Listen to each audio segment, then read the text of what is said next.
लोकसभा चुनाव 2024 में बसपा के खाते में एक भी सीट नहीं आई।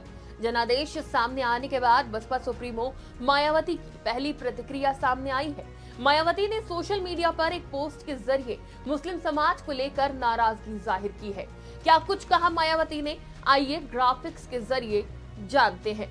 मायावती ने कहा, इस लोकसभा चुनाव में और पिछले चुनावों में भी मुसलमानों को पर्याप्त प्रतिनिधित्व दिया, लेकिन हमें पर्याप्त समर्थन नहीं मिला और वो हमें ठीक से समझ नहीं पाए।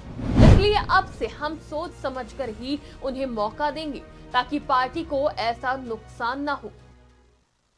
जो कार्यालय है उस पर सन्नाटा पसरा हुआ है। फिलहाल जो नतीजे आए हैं उसके बाद मायावती की तरफ से एक प्रेस नोट जारी हुआ और उन्होंने साफ तौर से कहा कि ज़्यादातर सीटें उन्होंने मुसलमानों को दी थी, पर इस बार उनको सहयोग नहीं मिला और यही वजह है कि वो अगली बार जब चुनाव होंगे और जब सीट के टिकट दिए जाएंगे तो सोच समझ के देंगी। फिलहाल अगर बात करें तो उत्तर प्रदेश में मायावती का पूरी तरह से सुपड़ा साफ हो चुका है।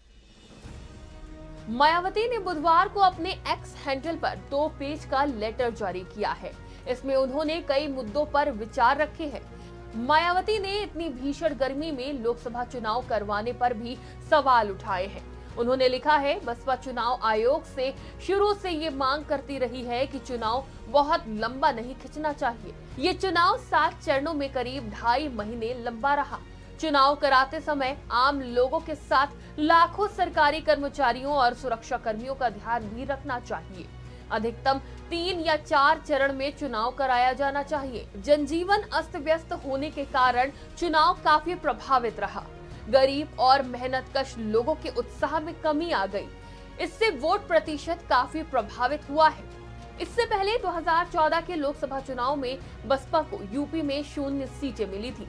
10 साल बाद फिर इतिहास ने खुद को दोहराया है। बसपा ने सबसे ज्यादा 35 उम्मीदवारों पर दांव लगाया था। बावजूद इसके मुसलमानों का सारा वोट सपा और कांग्रेस को चला गया।